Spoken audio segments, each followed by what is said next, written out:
Hi friends, இன்றைக்கி தினை மாவு தீர்ந்துருச்சுங்க. அந்த தினை 2 கிலோ வாங்கிட்டு அதை நல்லா கழுவி காய வச்சிடலாம் அப்படின்ட்டு அதை கழுவிக்கிட்டு இருக்கிறேன். அது நல்லா கழுவிடணும்.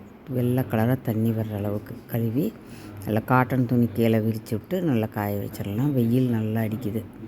அதான் அவர் இன்றைக்கி லஞ்சுக்கு இன்றைக்கி ஒரு வெஜிடபிள் புலாவ் தான் பண்ணியிருக்கிறேன். அதுக்காக கடைக்கு போய் கொஞ்சம் வெஜிடபிள்ஸ் எல்லாம் வாங்கிட்டு வந்தேன். ஒரு உருளைக்கிழங்கு பாருங்கள், டெட்டி பேர் மாதிரியே இருந்தது. அதை எடுத்து வீடியோ எடுத்துக்கிட்டு இருந்தேன். அப்புறம் காயெல்லாம் வாங்கிட்டு வெஜிடபிள் புலாவ் பண்ணி சாப்பிட்டாச்சு. தினை காஞ்சிருச்சு. அதை எடுத்து டப்பாவில் வச்சா அன்றைக்கி காய வச்சுருந்த கோதுமையும் இன்னும் அரைக்கல. அதுவும் டப்பாவில் அப்படியே தான் இருந்தது. அதை 2 டப்பாவுமே கொண்டுட்டு போனேன். பக்கத்தில் எங்கள் வீட்டுக்கு ஆப்போசிட்லேயே தான் மாவு மில் இருக்குது. அதில் போனேன்.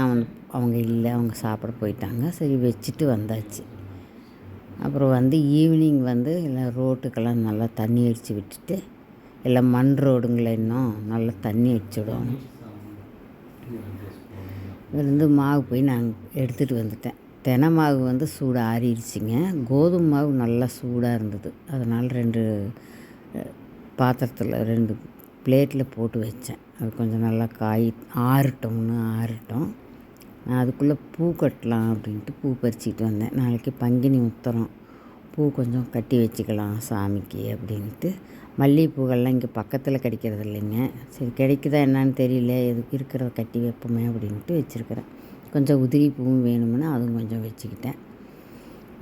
மாவு எல்லாம் ஆறிடுச்சு நல்லா. கோதுமை மாவு அதை எடுத்து டப்பாவில் போட்டு வச்சுட்டு, தினை மாவு கோதுமை மாவு 2 ரெடி பண்ணியாச்சு. ஒரு 2 மாதத்துக்கு ஒன்றும் பிரச்சனை இல்லை.